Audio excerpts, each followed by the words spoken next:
Il y a depuis, comment dire, quasiment un mois, le Seigneur mettait cette parole sur mon cœur que je vais vous partager. Et puis, j'ai eu l'occasion d'avoir beaucoup d'échanges, beaucoup de rencontres, beaucoup de discussions, notamment lorsqu'on a passé les 3 jours, ce week-end, j'allais dire, magnifique avec nos jeunes adultes. Et puis ensuite, j'ai eu l'occasion de faire d'autres déplacements. Et pendant tous ces déplacements, j'entendais les conversations, j'entendais aussi les préoccupations des uns et des autres. Cela a vraiment confirmé cette pensée, cette parole que je vais vous partager là, que je vais vous porter. Rien d'extraordinaire, rien de nouveau, rien de particulier, mais je crois quelque chose d'extrêmement profond par la grâce de Dieu. Amen. Dans toutes nos discussions, on se pose finalement beaucoup de questions. Je reçois moi aussi beaucoup de questions. Est-ce que on peut embrasser avant le mariage? Est-ce qu'on peut se tenir la main avant le mariage? Non, restez là, ne courez pas, n'ayez pas peur, ça va bien se passer. Est-ce qu'une femme peut être pasteur? Est-ce que je suis divorcé? Est-ce que je peux me remarier? Tout un tas de questions, et ça, ce sont que quelques exemples. Mais c'est tout un tas de questions qui traversent nos esprits, et parfois suite à des situations auxquelles nous-mêmes, nous pouvons être confrontés. Et c'est bon de se poser des questions, bien-aimés. C'est important de se poser des questions. Mais là où le Saint-Esprit m'a interpellé, ce n'est pas dans le fait que nous nous posons beaucoup de questions, mais c'est dans le fait que nous n'allons pas chercher les réponses à la bonne source. À la bonne source. Et je vais vous donner lorsque nous étions à Écho, à cette rencontre, l'un des pasteurs a partagé une statistique qui est juste effroyable. Je vais vous faire un peu participer. Combien vous êtes à peu près là sur ce groupe?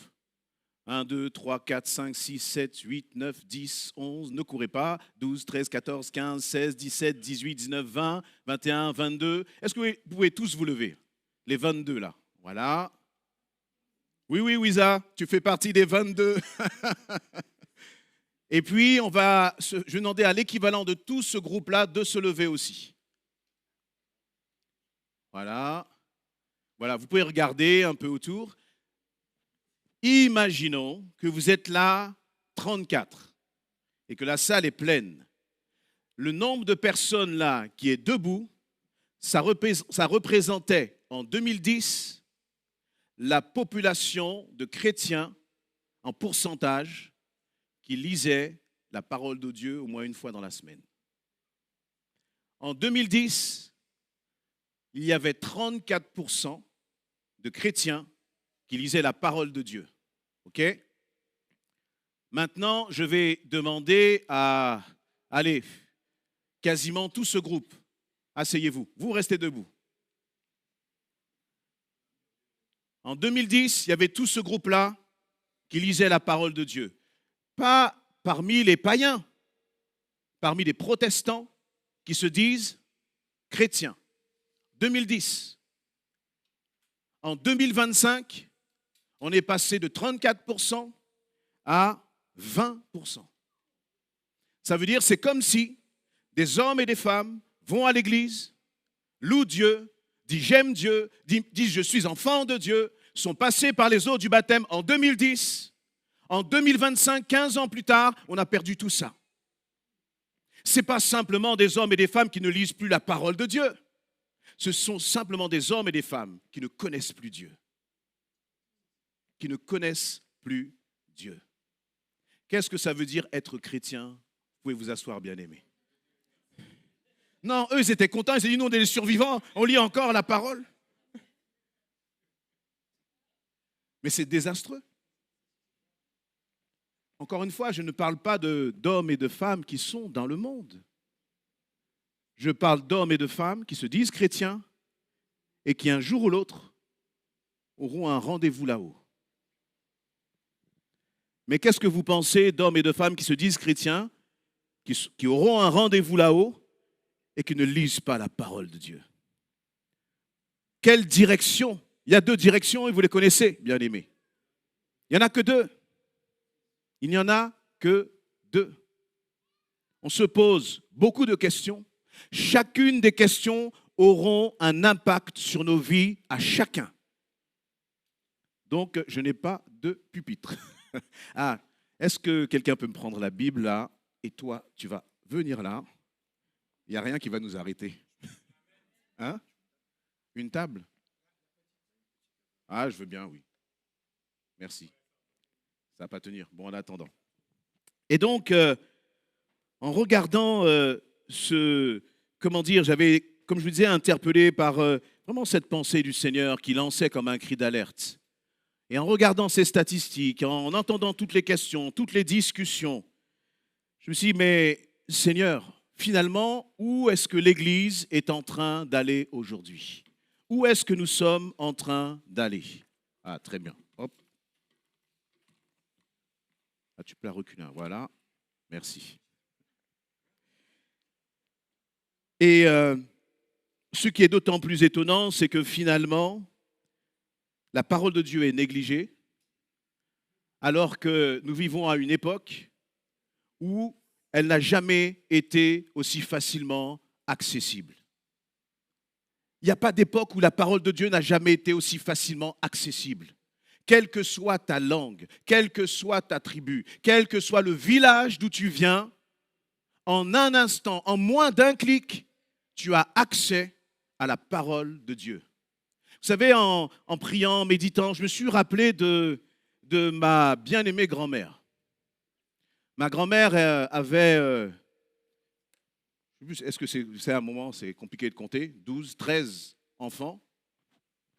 Elle a vécu, c'était à l'époque, des temps difficiles. Elle n'a jamais appris à lire. Quand elle a donné sa vie au Seigneur, je me souviens, j'étais petit, donc je ne sais plus quel âge elle avait, peut-être que, bon, je me souviens qu'elle avait des cheveux blancs, des belles rides, donc ça devait être un âge bien avancé. Eh bien, on apprenait à lire ensemble. Moi, j'étais au CP. Et puis, on avait les livres là, B-A, bah, c'est bien. B-U, bu, etc. Et elle apprenait à lire avec moi, ma grand-mère, qui avait peut-être 60, 65 ans, qui était illettrée. Et vous savez pourquoi est-ce qu'elle était amenée, elle avait ce désir d'apprendre à lire, c'est parce qu'elle avait rencontré Jésus-Christ. Et c'est parce qu'elle enviait les hommes et les femmes qui savaient lire, et elle n'avait pas accès à ce que nous avons de plus précieux, bien-aimés.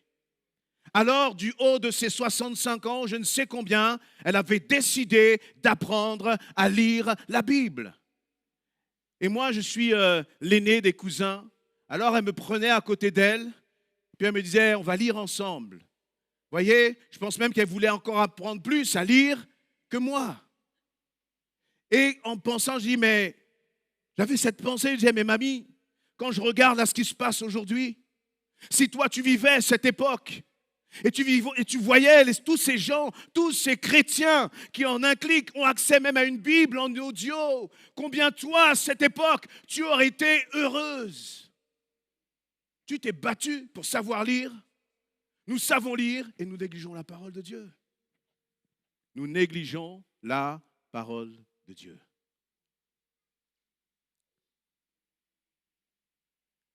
Il y a un poison que la société est en train de nous inoculer au fur et à mesure. Ça va tout doucement. C'est progressif.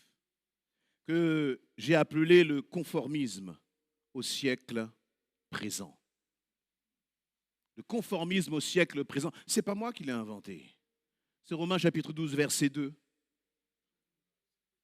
Il y a 2000 ans déjà, l'apôtre Paul remettait,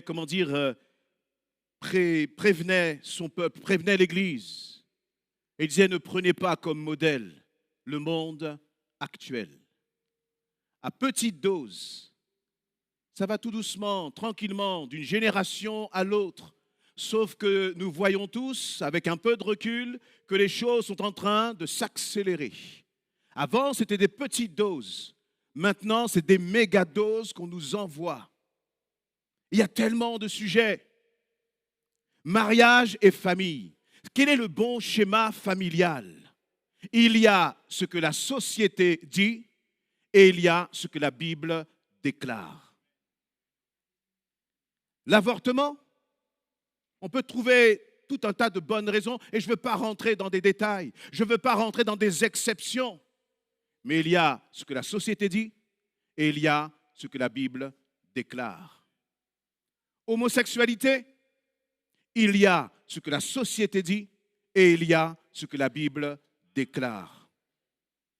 Suicide assisté, je sais que ce n'est pas le bon nom. Bien-aimé, il y a ce que la société dit et il y a ce que la parole de Dieu déclare. Il y a des sujets, il y a 10 ans, 15 ans, pour lesquels, pour un chrétien, c'était une évidence. Il n'y avait même pas besoin de psychologiser, de philosopher, de faire des débats. C'était une évidence que ça, c'est péché. Les mêmes sujets 10, 15 ans plus tard, parce que nous commençons à prendre le monde comme, la mentalité du monde comme notre modèle, nous commençons dans l'Église, entre chrétiens, à rentrer dans des débats. Et ça, ce sont sur des débats de société, mais si on prend quelques instants sur le pardon, il y a ce que toi, tu penses. Je ne parle même pas de la société. Il y a ce que toi, tu penses et il y a ce que la Bible déclare.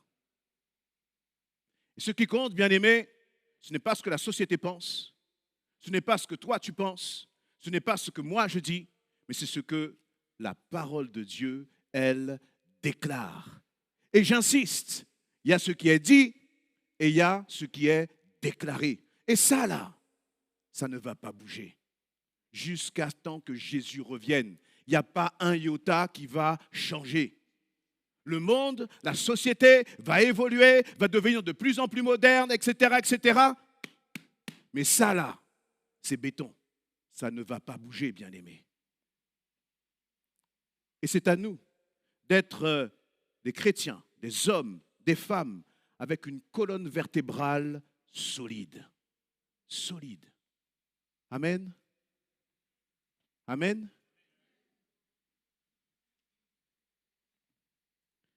Paul va dire à Timothée, dans 2 Timothée, tu peux peut-être afficher le 2 Timothée, chapitre 4, versets 1 à 5. Donc vous savez qui est Timothée? C'est fils spirituel de Paul. Timothée, c'est un jeune pasteur. Il a ses combats.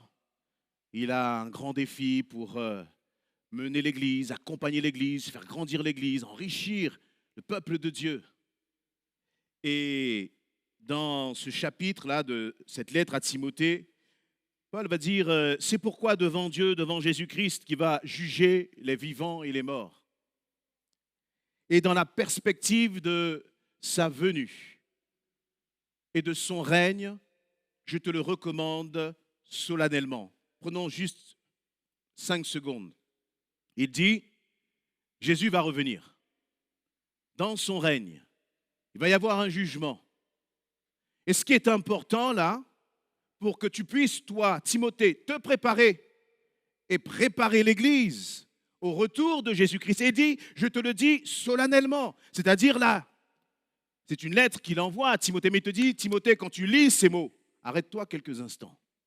Peut-être que Timothée, tu es en train de regarder ton téléphone portable, il n'y avait pas, mais si on remet ça dans le contexte d'aujourd'hui, tu es peut-être en train de courir à droite et à gauche dans tes activités, penser à ton problème de famille, penser peut-être à je ne sais quelque chose qui est important, mais là je te demande de t'arrêter solennellement parce que je voudrais te mettre en garde, te prévenir concernant le retour de Jésus-Christ.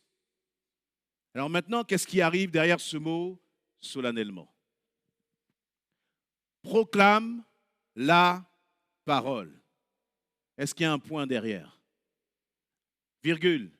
Insiste en toute occasion, favorable ou non, convainc, réprimande, encourage par tes paroles, par tes débats, par tes raisonnements, par ta logique, par ce que pense la société, par les statistiques. Non!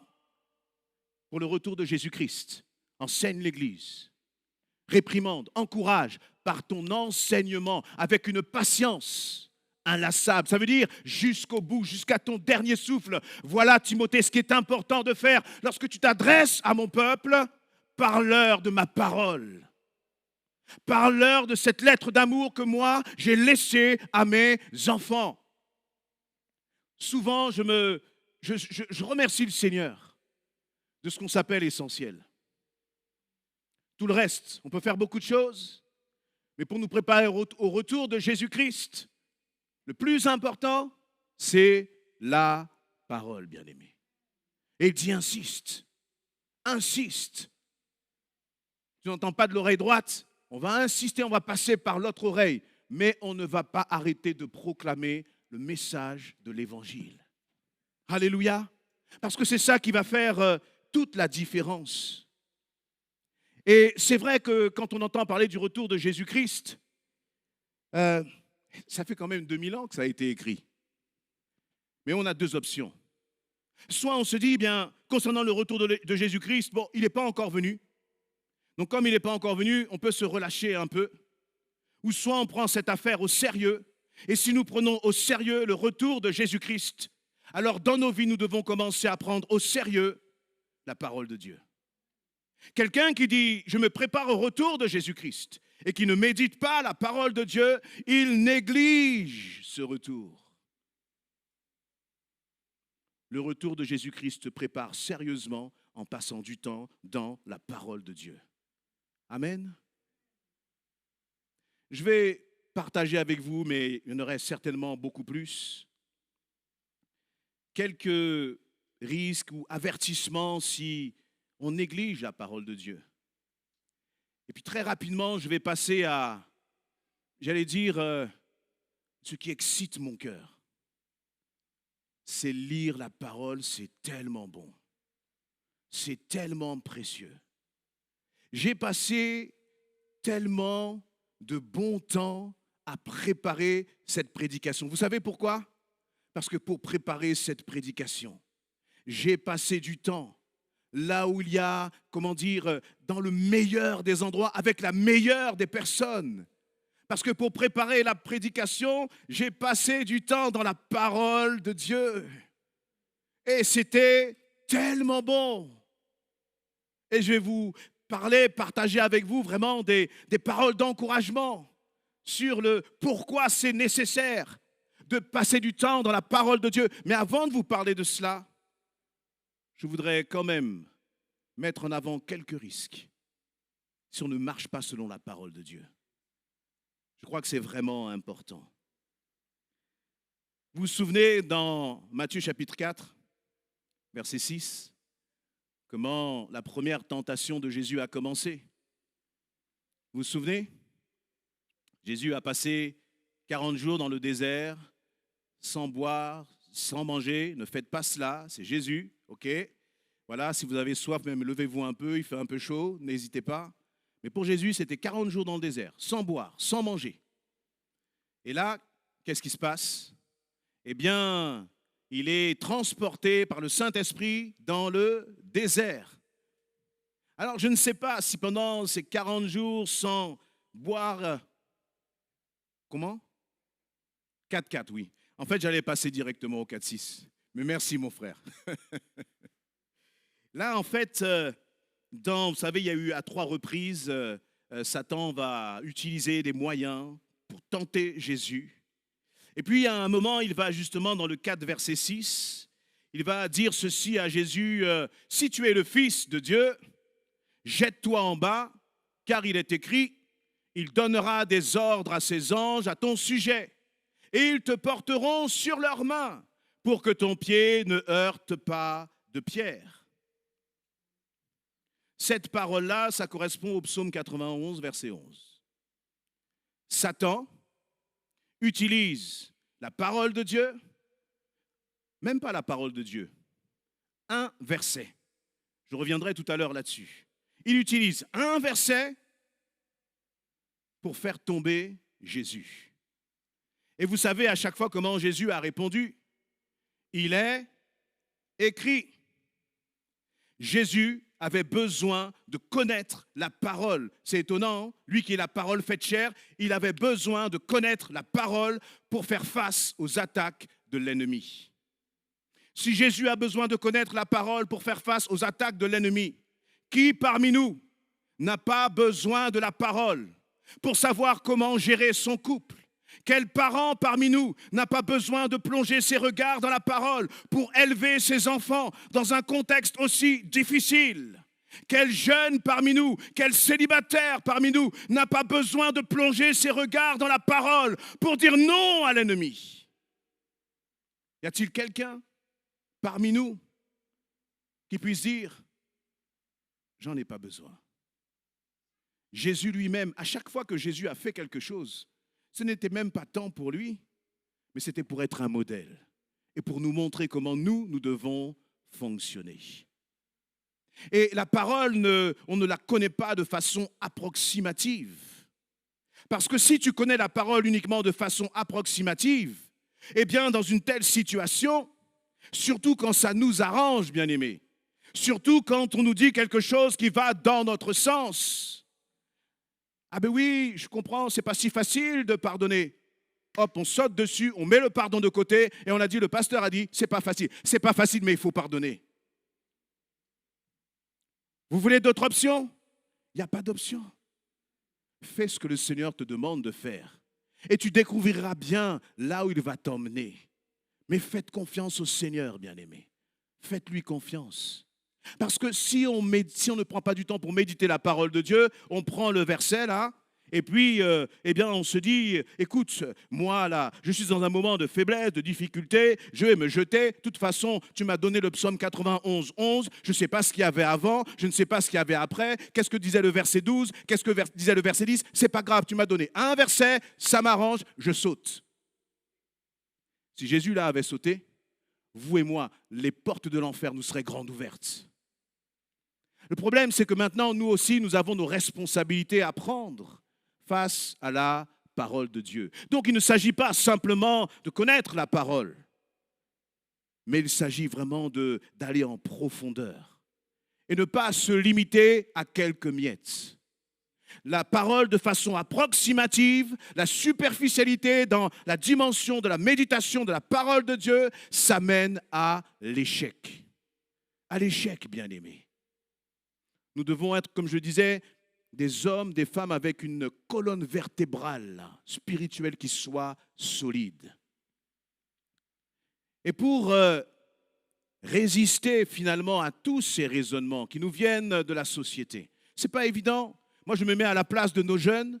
Quand vous grandissez dans une telle société que finalement vous passez 8-9 heures de votre journée avec cette société-là, et que la Bible n'est qu'un verset que l'on reçoit comme cela, comment on peut être équipé contre les attaques de l'ennemi?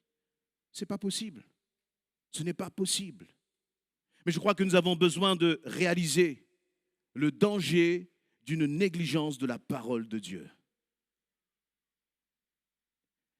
Et cette parole, finalement, qu'on lisait tout à l'heure de Paul qui prévenait Timothée, lorsqu'il lui dit « Ne vous conformez pas au siècle présent, ne vous conformez pas à la culture là, de la société d'aujourd'hui. » Il y a 2000 ans, cette parole est d'autant plus vraie aujourd'hui.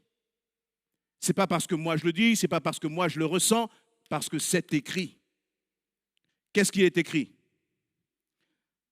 1 Timothée 4, versets 1 et 2. Cependant, 1 Timothée 4, versets 1 et 2, cependant, alors, c'est 2 Timothée, merci. J'ai des super assistants qui connaissent la parole. 2 Timothée, je le lis dans ce que moi j'ai noté. Cependant, l'Esprit déclare clairement que dans les derniers temps, plusieurs se détourneront de la foi, parce qu'ils s'attacheront à des esprits trompeurs et à des enseignements inspirés par des démons.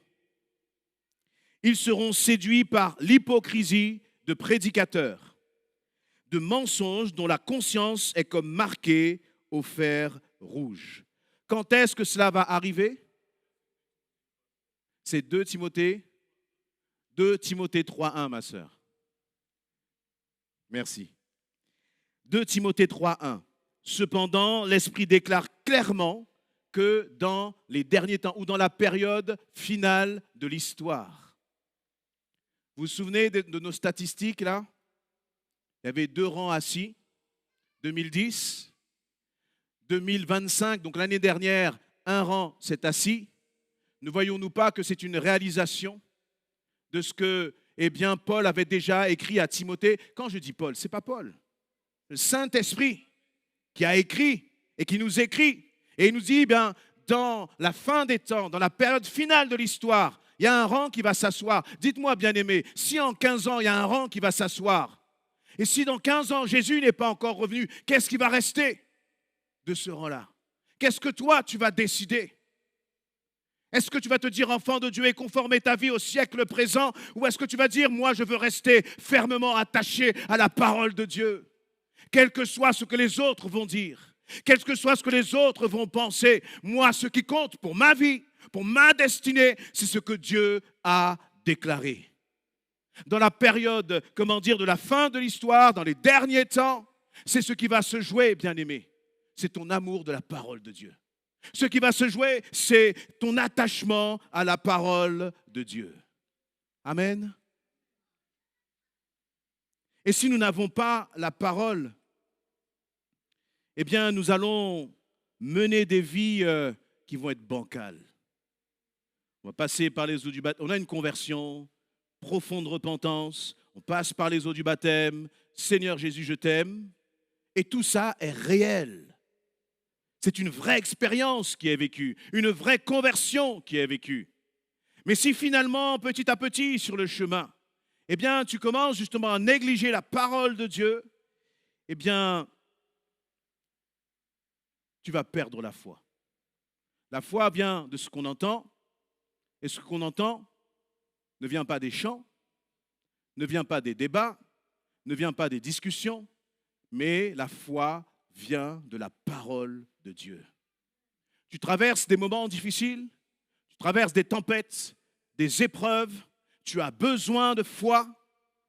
Où est-ce que tu vas puiser cette foi dont tu as besoin? C'est dans la parole de Dieu. Ce n'est pas très loin, bien-aimé. Ce n'est pas très loin, c'est à portée de main. Encore une fois, tu as besoin de tenir ferme. Excusez-moi, mais il ne suffira pas de chanter « Jésus est dans le bateau ». Mais dans le bateau là, dans lequel tu es, il va falloir que tu trouves Jésus dans la parole de Dieu. Dans la parole de Dieu. Et ça, c'est pour tous les âges. J'allais dire à partir de quel âge on sait lire? Allez, excusez-moi, je retire même ma question. Mamie illettrée, elle commençait à lire la parole de Dieu. Même un bébé là, vous lui mettez un audio de la parole, quelques psaumes en continu. Même, vous savez, même quand on était petit, il y avait parfois des chants pour les enfants en psaumes. Vous mettez cela, ça a une puissance sur la vie même de nos enfants. Ça a une puissance. Ça a une puissance sur ta vie, mon frère, ma sœur. Et si tu sens que ta vie est bancale, peut-être pose-toi la question de savoir où en es-tu justement dans cette dimension de la parole de Dieu. Comment tu vis la parole de Dieu dans ton quotidien? Je ne parle pas de façon exceptionnelle, parce que je crois, si je me souviens bien, dans les statistiques dont je vous ai parlé tout à l'heure, c'était une lecture une fois dans la semaine. C'est-à-dire même les 20 qui se lèvent, là, c'est une fois dans la semaine. Qui mange une fois dans la semaine?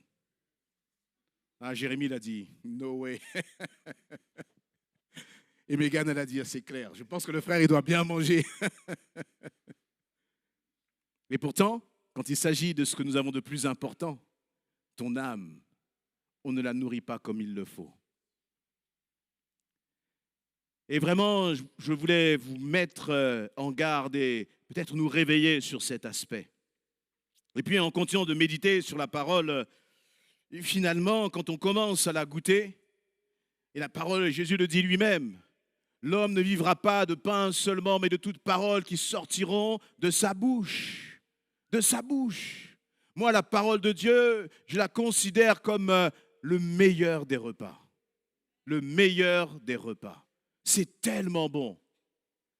Tu peux afficher, ma sœur, la première image. Et vraiment, en pensant à la parole, bon, je suis comme Jérémie, j'aime bien manger aussi. Hein? Et je me disais, mais Seigneur, ta parole, c'est un vrai délice.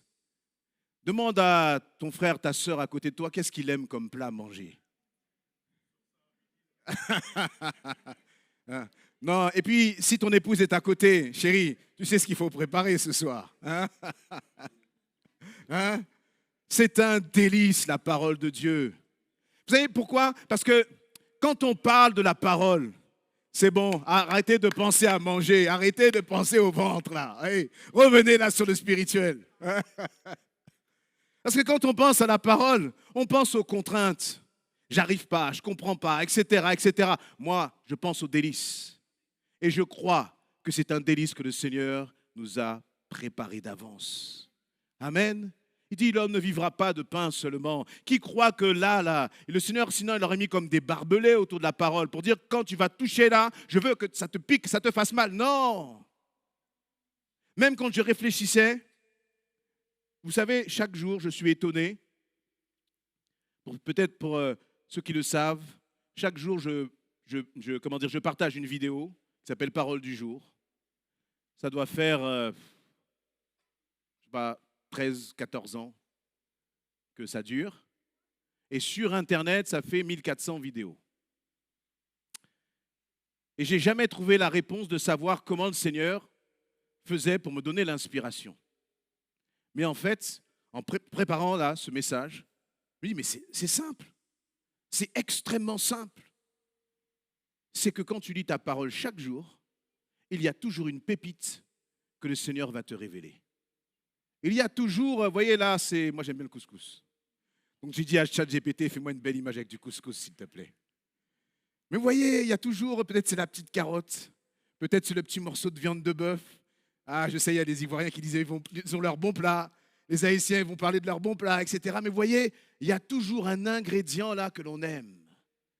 Et qui fait que finalement, si tu fais l'effort, parce que ça demande de l'effort, de méditer la parole, il y a toujours une parole, un mot, un verset qui va t'inspirer et qui va te faire avancer pour la journée. Et vous voyez, tout à l'heure, j'avais commencé en commençant avec toutes ces questions qu'on peut se poser. Mais laissez-moi vous dire que la Bible, ce n'est pas un livre de recettes. Ce n'est pas un livre le guide pratique de la vie. Ce n'est pas du tout ça. Ce n'est pas un livre pour savoir est-ce que je peux me tatouer. Ce n'est pas un livre pour répondre à chacune de ces questions de façon précise. C'est bien plus que cela. La parole de Dieu, c'est un temps de rencontre, un temps d'amour avec son Père. Avant tout cela. Et si tu aimes le Père, tu as ce désir de le rencontrer. Tu as ce désir de dire, Seigneur, j'ouvre ta parole, parce que je crois que dans cette parole, tu as une parole d'amour pour moi.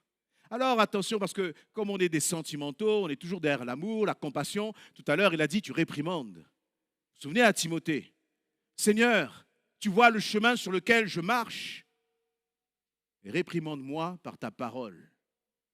Corrige-moi par ta parole. Combien de fois vous avez prié comme ça? Moi, c'est très rare. Hein. Moi-même, quand je suis en train de parler, je me suis dit, mais toi-même, Eddie, est-ce que tu as prié? Seigneur, corrige-moi, réprimande-moi par ta parole. Mais je me suis dit, Seigneur, il faut que je change ma façon de prier. Ce n'est pas moi.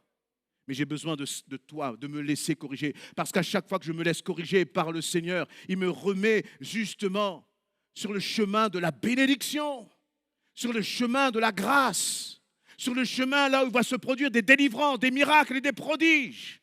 Mais parfois, pour marcher, pour rencontrer la bénédiction, il faut que je puisse me soumettre à sa parole, quel qu'en soit le prix.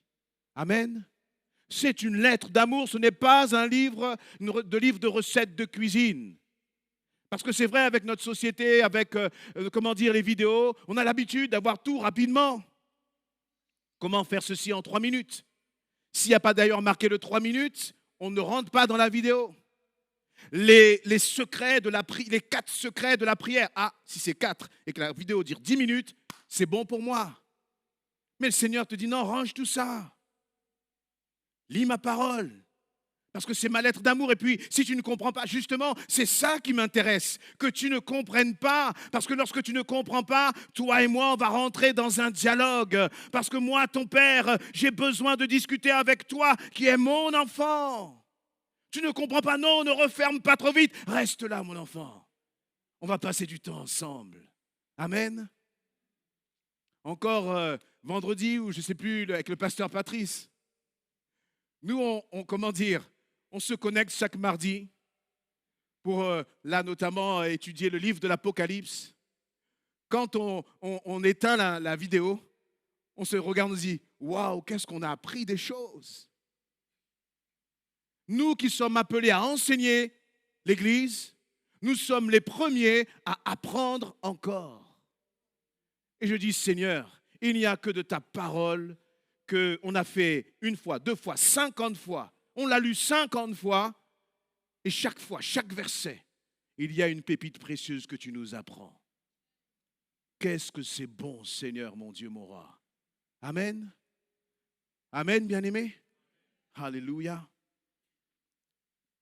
Et justement, quand je lisais la parole, avec cette question des merveilles, je vous partage quelques versets. Pas la peine de chercher. Psaume 119, verset 18. Lisez le psaume 119. C'est tellement bon. Et puis c'est long, mais c'est bon. C'est ça qui est essentiel. Tout de suite, ils ont pensé, ouais, il y a 150 versets. Non, c'est bon, tu vas lire. Psaume 119, verset 18, j'en prends un comme cela.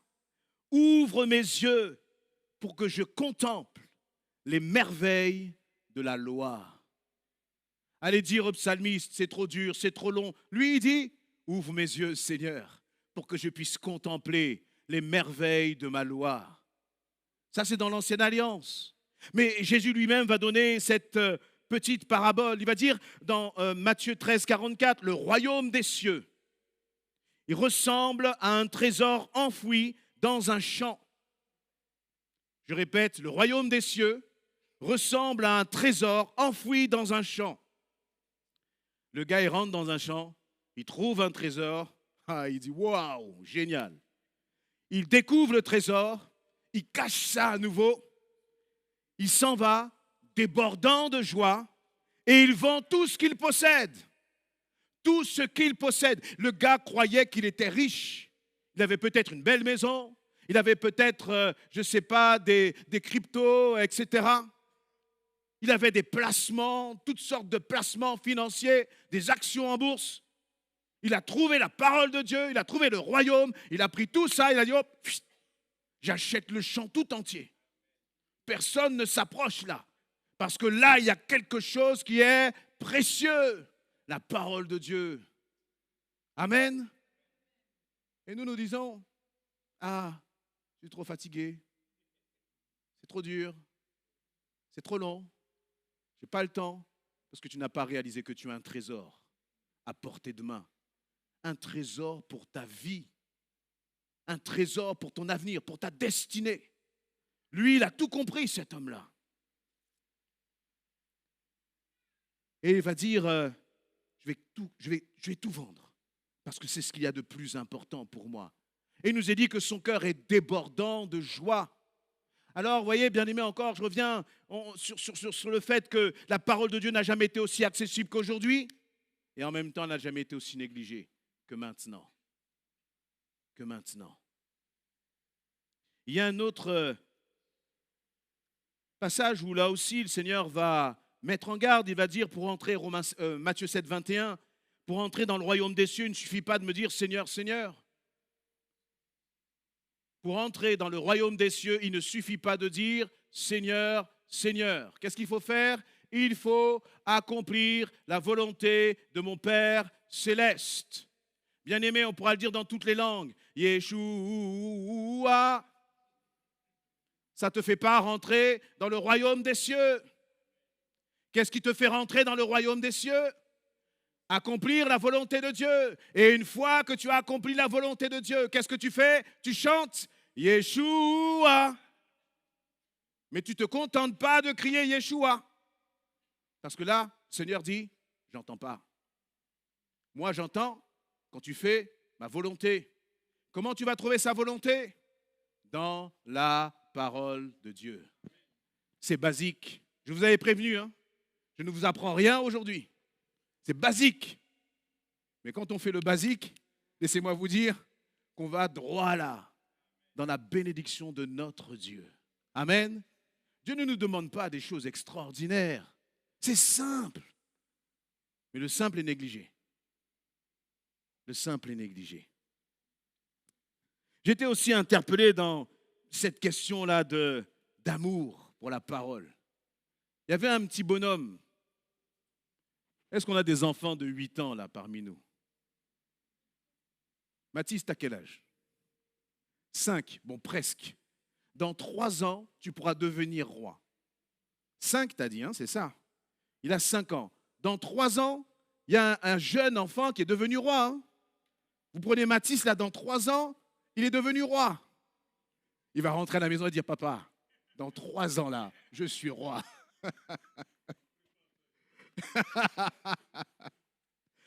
2 Chroniques 34, 1. Je vais prendre quelques passages. Et je vais être un peu frustrant, mais volontairement. Comme ça, vous allez prendre 2 Chroniques 34 et vous allez rentrer à la maison. Vous allez dire, chérie, laisse le couscous. On va prendre 2 Chroniques 34. 2 Chroniques 34, je vais prendre quelques versets. Josias avait 8 ans à son avènement et il régna 31 ans à Jérusalem. Il fit ce que l'Éternel considère comme juste et il suivit l'exemple de son ancêtre David sans jamais s'en écarter ni d'un côté ni de l'autre. Dès la 8e année de son règne, alors qu'il était encore jeune, il entreprit de chercher à plaire au Dieu de David, son ancêtre. La 12e année, il fit purifier Juda, Jérusalem des hauts lieux, des pieux sacrés, d'Achéra, des idoles, de bois sculptés et des idoles en métal fondu. Il a 8 ans, dans son cœur d'enfant, il a envie de plaire à Dieu. À l'âge de 12 ans, il commence à raser toutes les statues, toutes les idoles. Il dit, allez hop, circulez, à dégager tout cela.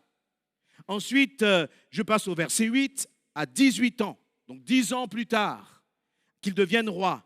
Afin de purifier le pays et le temple, il va envoyer Shaphan, fils d'Atsalia, à Masseyou, le chef de la ville, et Yoa, fils de Joaz, l'archiviste, pour réparer le temple de l'Éternel. Donc, qu'est-ce qu'il fait? Il va tout raser. Ensuite, il va dire, waouh, le temple là, c'est pas bon du tout. Le temple, c'est le lieu de la relation avec le Père. C'est le lieu de la relation avec Dieu. Et il va mettre, son énergie. Il va commencer à payer les ouvriers pour rétablir le temple, pour réparer le temple. Il a 18 ans. Et puis ensuite, je passe au verset 18 et 19. Pendant qu'ils sont en train de réparer le temple, eh bien, il y a ce prêtre Hilkia qui va retrouver le livre de la loi. Le livre de la loi, c'est-à-dire, toute la loi mosaïque, tous les commandements, les ordonnancements que l'Éternel avait donnés à son peuple. Mais ce qui s'était passé, c'est que le peuple d'Israël avait négligé cela, à tel point qu'on avait même oublié, on ne savait même plus où est-ce que ça se trouvait. Vous savez, c'est un peu comme nous parfois. Où est ta Bible? Ah, tu vas dire sur le chevet. Mais quand est-ce que la dernière fois que tu l'as ouverte? Sérieusement. Le peuple d'Israël, ils avaient oublié ça dans un coin. Et Josias, lui, pendant qu'ils étaient en train de réparer le temple, il a retrouvé cela. Verset, 2 Chroniques 34, 18 et 19. Il nous est dit, il ajouta, le prêtre Hilkia m'a remis un livre. Et Shaphan se mit à en faire la lecture devant le roi. Donc, il retrouve le livre. Il dit, faites-moi la lecture du livre. On lui fait la lecture du livre. Il ne dit pas, c'est trop dur, je ne comprends pas, c'est trop long, je suis fatigué. Lorsque Josias, au verset 19, lorsque Josias entendit le contenu de la loi, qu'est-ce qu'il fit? Il a déchiré ses vêtements. Bien-aimé, Josias ne s'habillait pas ses chaînes. Il n'était pas chez Zara, etc.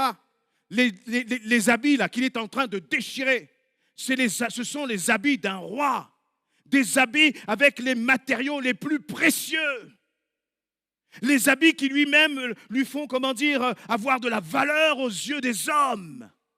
Mais quand ce jeune homme a lu la parole, on lui a lu la parole, il a été comme percuté. Il a pris ses vêtements et les a déchirés. Comme il se disait, mais comment mon peuple est resté tant de temps sans ta parole, Seigneur? Comment avons-nous pu négliger ta lettre d'amour, Seigneur?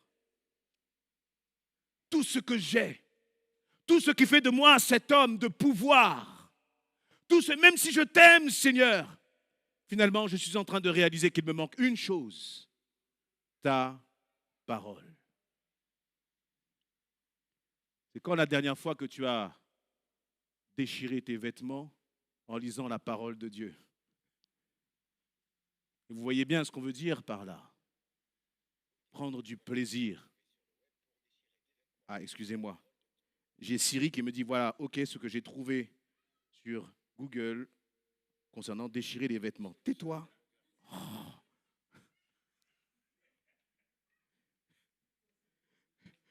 Il a déchiré ses vêtements parce qu'il a comme redécouvert la parole de Dieu. Et ensuite, ça a changé sa vie. Verset 26. Il va envoyer un secrétaire de son palais pour aller voir une prophétesse qui s'appelle Hulda. Et au verset 27, eh bien, cette prophétesse va dire à Josias, ton cœur s'est laissé toucher. Tu t'es humilié devant Dieu en entendant ce qu'il a décrété. Il a été touché par la parole de Dieu. Et c'est tout le peuple d'Israël qui a été restauré parce que ce jeune homme qui était devenu roi à l'âge de 8 ans a décidé de mettre la parole de Dieu au centre de sa vie. Il y a des papas et des mamans qui souffrent. Il y a des hommes, des maris, des épouses qui souffrent. Il y a des jeunes qui souffrent. Il y a des célibataires qui souffrent. Mettez la parole de Dieu au centre de votre vie et vous vivrez ce que Josias a vécu. Simple, basique, élémentaire. C'est bon. C'est le plus beau des trésors. Amen. Et donc la parole de Dieu doit vraiment avoir cette place centrale dans ta vie. Je vais avancer parce que j'avais encore beaucoup de choses à vous partager. Mais je vais peut-être aller sur quelques points essentiels. Premièrement, c'est, vous savez, la parole de Dieu est tellement centrale qu'elle définit même notre amour pour Dieu. Là, je vous ai donné 2 Chroniques 34 pour ce soir. Demain, je vais vous donner un autre bon plat. Prenez Jean 14. Si vous prenez Jean 14, oh là là là, vous allez passer un moment extraordinaire, bien-aimé. Jean-Pierre, Patrice, Jean 14, c'est pas bon? Ah, c'est bon, hein? Aïe, aïe, aïe. Prenez Jean 14. Moi, je vais prendre quelques versets. Mais pour vous donner, vous savez, les petits appetizers là, pour que quand vous rentrez à la maison, vous puissiez vous plonger dans Jean 14. Jean 14, et c'est extrêmement important, parce que le Seigneur, là, il va promettre le Saint-Esprit aux disciples. Il leur annonce qu'il va partir, mais qu'il ne va pas partir en les laissant comme cela. Il va partir en leur laissant le Saint-Esprit. Et puis, Jean 14, verset 15, il va commencer en disant, « Si vous m'aimez, vous suivrez mes commandements. » La définition de l'amour de Christ, ce n'est pas nous qui avons écrit la définition. Si tu veux savoir comment aimer Christ, ce ne sont pas tes sentiments, ce ne sont pas tes émotions, ce n'est même pas, le nombre de fois que tu vas venir à l'église. Ce n'est pas tout ça. C'est suivre. Quoi? C'est commandements. Où se trouvent les commandements? Dans la parole. Le Seigneur est en train de te dire qu'à chaque fois que tu ouvres ma parole, tu es en train de manifester le fait que tu m'aimes. Bon, moi je suis un peu parfois radical. vous saurez mettre les angles. Aimer Christ, c'est suivre ses commandements, c'est aimer sa parole. Négliger sa parole, c'est ne pas aimer Christ. Mettez ce que vous voulez entre les deux, mettez les arrondis, etc. Négliger la parole de Dieu, c'est ne pas aimer Christ. Quand je suis en train de vous parler là, je me rappelle quand j'étais passionné, amoureux de ma chérie. À l'époque, on écrivait encore les lettres. Moi aussi. La lettre là, c'est pas une fois que je la lisais. Aïe, je pense que le papier même il était usé. J'arrivais pas à dormir la nuit parce que je lisais la lettre d'amour. Et vous savez, moi je suis pas un romantique. Mais là, quand le cœur a commencé à fondre, moi-même, je me suis trouvé des qualités de poète. J'ai écrit, j'ai rédigé. J'écoutais même les musiques lover. D'ailleurs, il y a un chant tout à l'heure que notre sœur Sabrina a chanté. Mon bien-aimé. C'était quoi? Sabi, elle est où? Ah, il y a plusieurs qui... Bon, j'ouvre une parenthèse. J'écoutais mon bien-aimé. Et puis, vous allez regarder la tête de notre frère Willy. Il a fait une vibe là, et puis un petit cœur là. Je disais, mais quand la sœur chantait mon bien-aimé, est-ce que... Mais vous voyez, quand on est amoureux, ça respire, ça dégage de partout. Vous ne pouvez même pas le cacher. Et quand tu attendais le courrier, quand tu attendais la lettre, aïe, aïe, aïe, aïe, aïe, c'était plus précieux que tout. Et le Seigneur, il a manifesté sa parole comme étant une lettre d'amour pour nous. Il dit, si vous m'aimez, cette lettre-là, ouvre ton tiroir, ouvre-la, parce que j'ai des choses à te dire, mon enfant. Et donc il dit, si tu m'aimes, c'est comme ça que je vais le voir. Jean 14, 15. Et puis ensuite, je passe au verset 21, il y a tout un développement que le Seigneur va donner. Puis il va répéter. Parce que parfois, on a un peu dur de l'oreille. Il va dire, celui qui m'aime, c'est celui qui retient mes commandements et les applique. Nous viendrons à lui. Le ciel s'ouvre. Le Père descend. Et il dit, eh bien, nous viendrons à lui. Et là, on n'est plus tout seul. Nous établirons notre demeure avec lui. Tu dis que tu es seul, mais parce que tu n'as pas ouvert la parole. Bien-aimé, on n'a pas besoin de preuves, on n'a pas besoin de démonstrations scientifiques. Ce qui est écrit, c'est exactement ce qui va se passer. Et nous avons la grâce de Dieu parce qu'il y en a certains, pour ouvrir leur livre religieux, ils doivent faire tout un tas de trucs et de machins, laver les mains 4 fois, se tourner vers là, etc. Et toi-même, tu es dans les toilettes. Tu ouvres ta parole, Dieu descend là où tu es. Et il te rejoint. Quel Dieu extraordinaire. Et nous osons dire que c'est difficile. Comme tout trésor, c'est difficile. Peut-être que même quand ma chérie, elle m'écrivait des mots, peut-être parfois je ne comprenais pas trop ce qu'elle voulait dire. Mais ce n'est pas grave, je prends la lettre, je mets là sur mon cœur. Le cœur va gérer, ce n'est pas grave. Une lettre d'amour, bien-aimé. Amen. Je vais sauter à d'autres points. Tu peux nous afficher la photo là de ce bébé?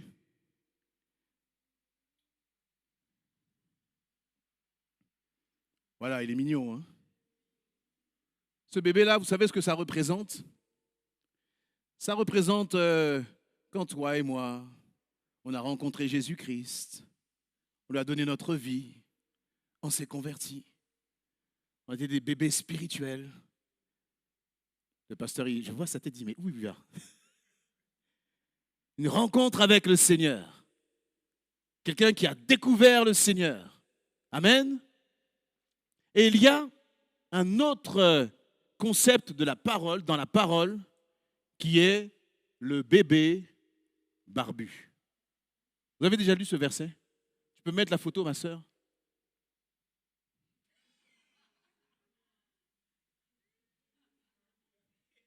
Pourquoi vous êtes choqués? Non, ma sœur Nicole, il ne faut pas être choqué. Le bébé barbu. Vous savez où c'est écrit le bébé barbu? Mon frère Mathieu, tu te rappelles de ce verset du bébé barbu? Hébreux chapitre 5, verset 11. C'est un sujet sur lequel nous avons bien des choses à vous dire. Tu pourras la remettre. Je vais vous lire le verset. Tu peux garder la photo, comme ça va bien marquer vos esprits.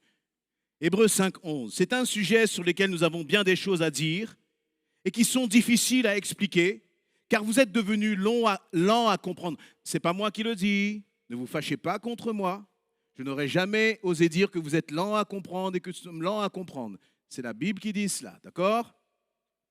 En effet, donc il dit, vous êtes devenus lents à comprendre. En effet, après tout ce temps, vous devriez être des maîtres dans les choses de Dieu.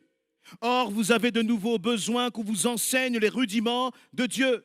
Vous en êtes venus au point d'avoir besoin, non de nourriture solide, mais de lait.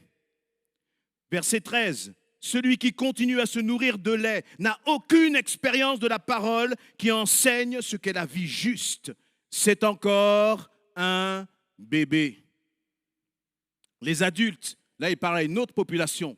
Il est en train de s'adresser là maintenant à la population de ceux qui plongent leur regard dans la parole. Il dit, verset 14, les adultes, quant à eux, prennent de la nourriture solide par la pratique. Ils ont exercé leur faculté à distinguer ce qui est bien et ce qui est mal. Il dit, vous avez donné votre vie à Christ, vous étiez de beaux bébés, tout mignons, on vous a plongé, vous avez donné un super témoignage, une belle conversion, même votre témoignage a touché les cœurs, touché les vies.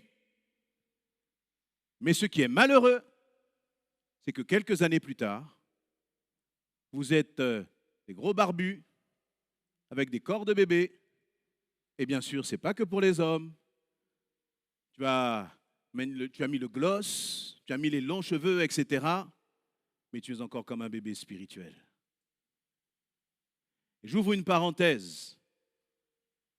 Célibataires, ouvrez bien vos oreilles.